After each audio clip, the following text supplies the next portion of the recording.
Nah, saya dulu termasuk yang fanatik dengan flat earth, bumi datar, bahwa fix ini sebuah keyakinan yang memang bumi datar, dan ini jadi bagian dari akidah. Itu agak ini ya kan.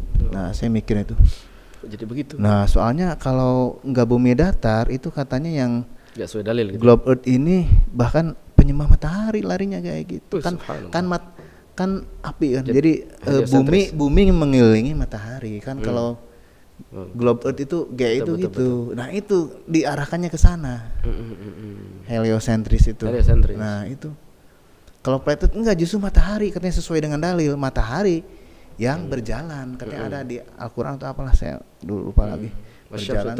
Nah, ini solusinya bagaimana ketika ada orang yang sudah terjebak dengan flat earth, globe earth, dan bahkan disebutkan dengan perdebatan yang tiada henti antara muslim dengan muslim gitu. Iya, betul. Ahlu sunnah harus seperti apa sikapnya dengan fenomena ini, flat earth dan globe earth itu.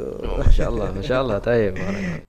Podcast ini disponsori by Abucha, teh kombucha segar dan menyehatkan.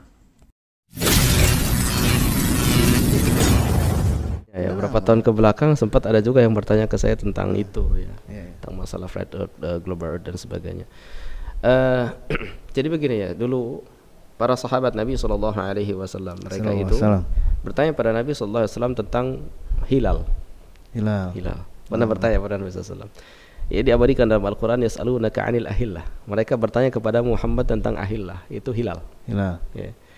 Apa jawaban Allah SWT? Qul hiya mawaqitu lin-nasi fil hajj.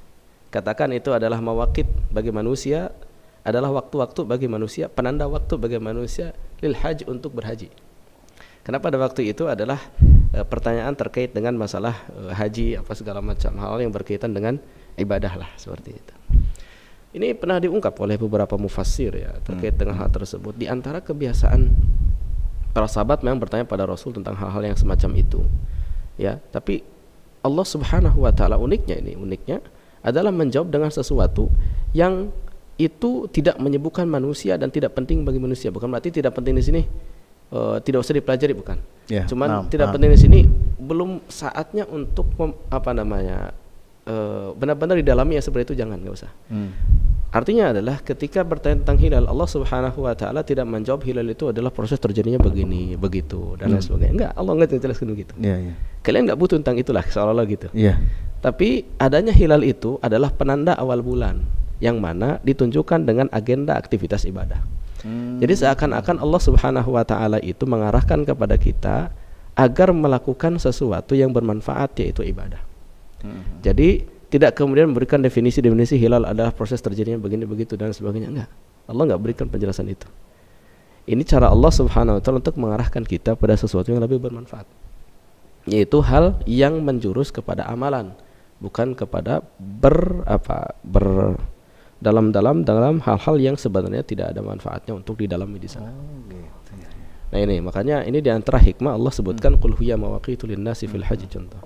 Terus ada juga bertanya yas'alunaka 'anil anfal, dijawab oleh Allah tentang masalah bagaimana. Yas'alunaka 'anil mahid, tentang wanita yang haid seperti apa dan sebagainya, dijawab dengan sesuatu yang itu berorientasi pada amal.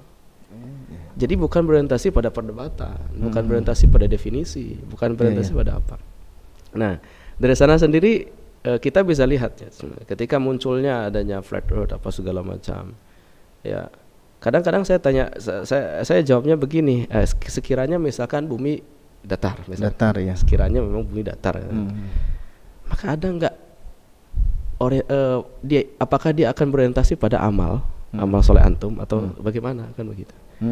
Apa pengaruhnya buat antum? Apakah antum jadi rajin tahajud lah, atau antum jadi bagaimana dan sebagainya, kan begitu. Kemudian ya ini aja Ustaz, biar biar jelas saja ini antara datar atau, kan begitu biasanya jawabannya. Ya mereka kebanyakan sih takut dibohongi lah dengan gitu ya. Sains itu kita dibodohi dengan sains pedal ya, kayak semacam teori Darwin lah. Larinya ke sana sih.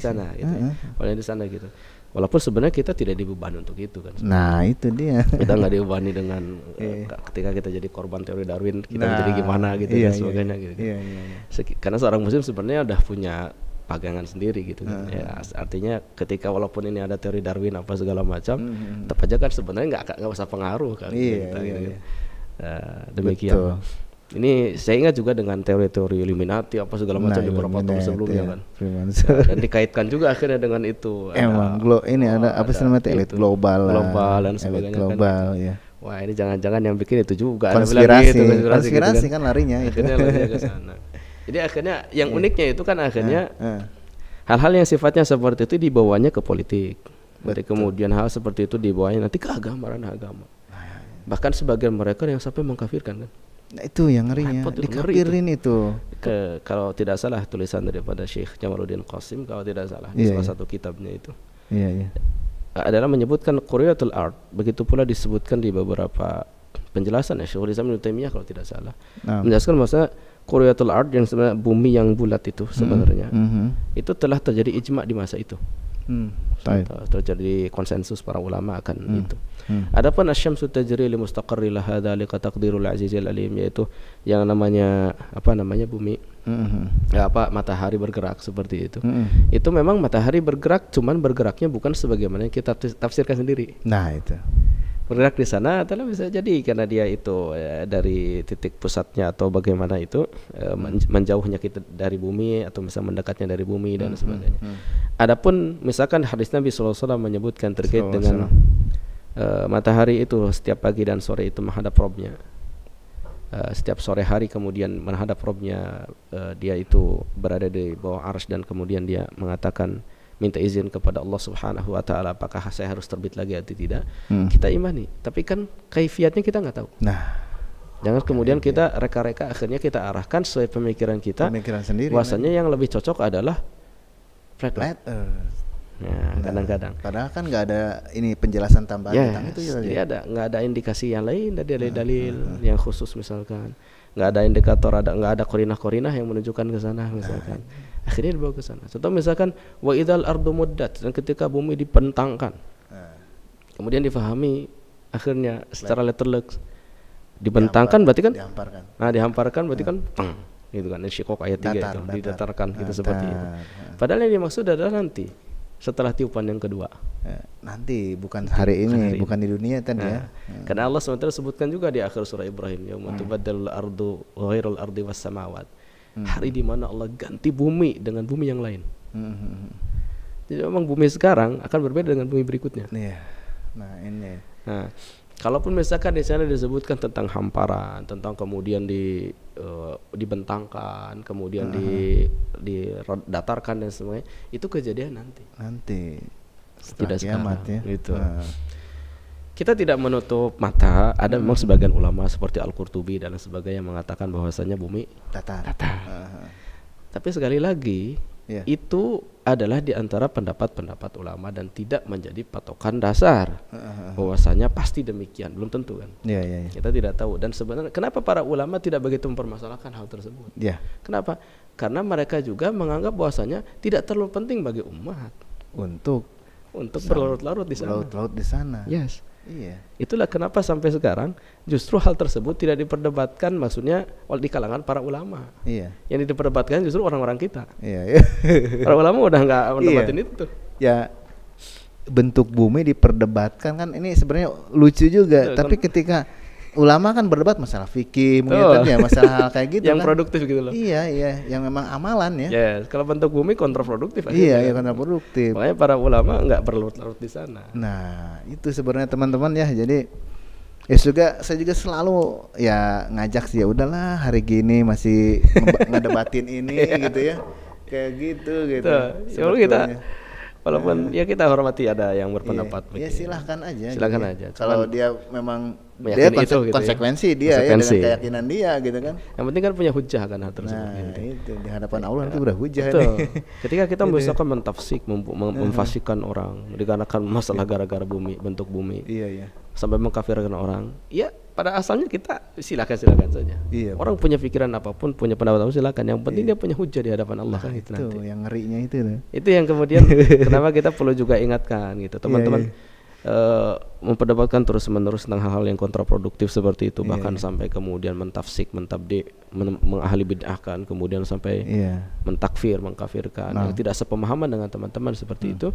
Silakan saja, silakan kita beri apa namanya itu keluasan gitu ya. Sah-sah saja orang itu berpendapat. Tapi sekali lagi kita ingatkan bahwasanya semua kita, saya, teman-teman semuanya pasti akan dimintai apa? Hujahnya oleh Allah SWT. Itu mengerikan sekali itu pada hari itu. Hujahnya. Nah ini pendapat saya pribadi nih yang saya tangkap tuh, kan itu berawal pergerakan tuh dari non muslim ya, banyak itu dari luar negeri tuh. Betul. Nah kita harusnya sadar di situ gitu ya. Nah apa motif mereka menggiringi hal ini gitu ya. Sedangkan kita nanti yang harusnya fokus misalkan belajar Al-Quran, belajar hadis-hadis, belajar bahasa Arab dan lainnya, jadi malah ini dan mereka jadikan ya buat teman saudara-saudara gitu jadi status di sosmednya dan lain sebagainya. Apa gitu. Maksudnya kontraproduktif. Nah, itu memang dan ini fakta terjadi. Ini terjadi pada salah satu dari murid saya. Jadi nasihat Ustadz bagaimana nih buat kita saudara-saudara kita? Tentunya adalah yang perlu kita pahami teman-teman sekalian, bahwasanya masih banyak perkara-perkara yang usul yang benar-benar harus kita pelajari. Perkara-perkara pokok, fondasi yang harus kita pelajari, harus kita jika itu adalah perkara-perkara keimanan harus kita imani, harus kita benar-benar kuasai, kita amalkan dan lain sebagainya. Begitu pula masih banyak ilmu-ilmu yang bermanfaat yang lainnya yang perlu kita pelajari. Jangan sampai kita habis waktu dengan perkara-perkara yang seperti ini, yang Allah sendiri ketika ada yang bertanya masalah-masalah sains, Allah sendiri jawabnya dengan perkara yang berorientasi pada amal. Tidak kemudian berorientasi pada supaya kita jadi terbebani pikiran nanti begini begitu, oh hilal itu begini, enggak. Walaupun kemudian tetap Allah ungkap dengan ilmu bahwa hilal itu terjadi begini begitu, itu kan belakangan. Ya kan, hikmah itu biasanya belakangan. Kan gitu. Seperti Nabi kalau menyuruh kalau misalkan ada lalat masuk ke apa namanya ke minuman suruh dicelupkan. Itu kan Nabi tidak jelaskan di awal, nggak dijelasin apa namanya istilahnya alasannya, hikmahnya, faedahnya seperti apa. Sekarang ini sekarang baru terungkap gitu. Nah, bahwa ternyata ada obatnya itu. Ada obatnya. Oh ternyata betul apa yang dikatakan Nabi kan gitu.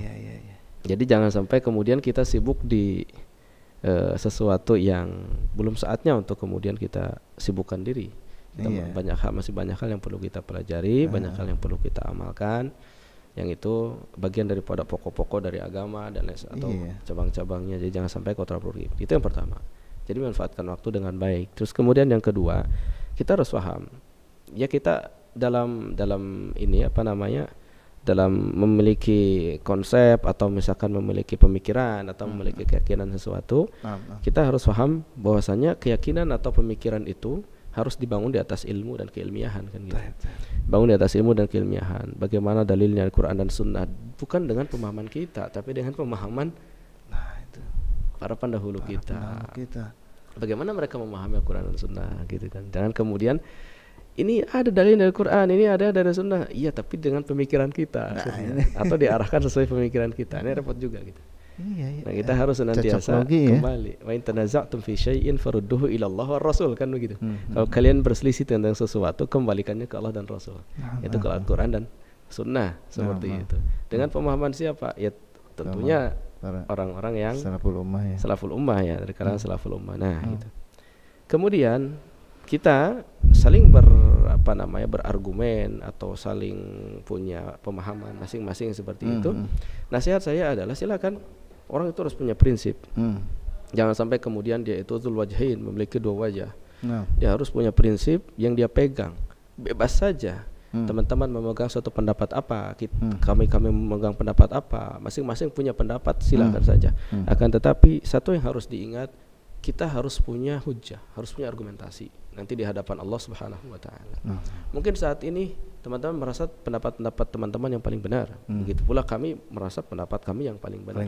Tapi nanti harus bisa mempertanggungjawabkan di hadapan Allah Subhanahu wa taala. Hujjahnya kuat enggak? Itu yang perlu kita perhatikan. Hujjah kita ini udah siap belum nih kalau bertemu Allah gitu kan, dengan apa yang kita yakini, apalagi sampai memvonis orang lain gitu kan dan sebagainya, kafir lah, memvonis apa lah. Nih hujahnya kuat nih, hujahnya nanti di hadapan Allah gitu. Sekiranya kita sampai berani seperti itu, apapun itu, mau hal-hal yang sifatnya di usul ataupun di furu gitu. Kita harus punya prinsip, kita pegang satu pendapat atau pendapat yang kita yakini benar, tapi satu kita harus punya argumentasi yang kuat, hujah, harus ilmu. Tapi kalau misalkan hanya sekedar ini kata Profesor Anu, kata, harus ilmiah dari Al-Quran dan Sunnah, pemahaman para salaf dan sebagainya, dan argumentasinya harus kuat, dalil aklinya ada, dalil naklinya ada, harus jelas. Nah ini yang perlu kita siapkan, itu aja sebenarnya. Ya, jadi, nah itu ya. Dan terakhir tentunya adalah sekali lagi, ini adalah bukan perkara yang sebenarnya bukan perkara usul yang dibawa ke usul. Nah ini bukan usul ditarik ke usul gitu. Iya. Kenapa? Soalnya kemudian dihubung-hubungkan dengan hadis-hadis tentang masalah Allah berada di atas misalkan. Betul. Ya kan? Persis. Dihubungkan dengan itu akhirnya. Flat earth itu Allah di atas. Kalau flat earth, kalau globe earth di mana katanya? Kan bulat, di mana Allahnya gitu. Itu kan berarti mengembalikan pada pikiran sendiri. Itu. Karena sebenarnya banyak hal yang bisa kita cocokkan. Banyak. Sebetulnya ya. Iya. Nanti karena akhirnya sesuatu yang berada di luar daripada sesuatu yang usul ditarik ke usul. Iya. Dicocok-cocokin. Iya. Gitu. Padahal kan ilmu Allah mah beda dengan kita ya. Betul. Logika kita nggak nyampe. Allah di atas, mau bulat, mau datar. Gak bisa kita ya tadi. Saya khawatir justru masuk ke ilmu cocokologi. Nah itu dia. Nah, ini yang repot. Subhat kan larinya. Subhat lah kan lari. Seperti itu. Dibawanya nanti ke sana sini. Saya yakin begitu. Iya. Ya, seolah-olah nanti demikian, padahal ya Allah Subhanahu wa taala di atas itu tidak sebagaimana difahami oleh kita bahwasanya di atas berarti kita harus datar dan sebagainya. Iya. Atau bagaimana seperti itu. Enggak begitu. Begitu. Ya, emang seperti itu dipahami. Wah, saya ini merasa lebih baik dari yang lain. Nah, akhirnya itu, begitu. Larinya itu tadi. Jadi kan kayak mohon maaf kayak iblis aja kan, masih lebih baik kan. Saya itu lebih baik darinya. Nah, iya itu makanya. Masya Allah. Hanya dengan bentuk bumi permasalahannya. Hanya masalah itu juga. Larinya ke sana itu. Larinya ke sana. Otomatis semua yang lain itu. Wah ini salaf gadungan ini biasanya gitu kan ya, percaya bumi bulat. Nah, iya. Akhirnya malah tahqir terhadap yang lain, merendahkan yang lain dan lain sebagainya. Jangan seperti itu teman-teman. Nah itu udah mudah-mudahan ya ini pembicaraan ini bisa ya kita saling mengingatkan lah. Betul. Ternyata ada yang lebih penting ya dari bentuk bumi ya, gitu, seperti itu. Masya Allah. Ya. Sampai bertemu lagi lah. Insya Allah. Barakallahu fiik. Wa fiikum barakallah.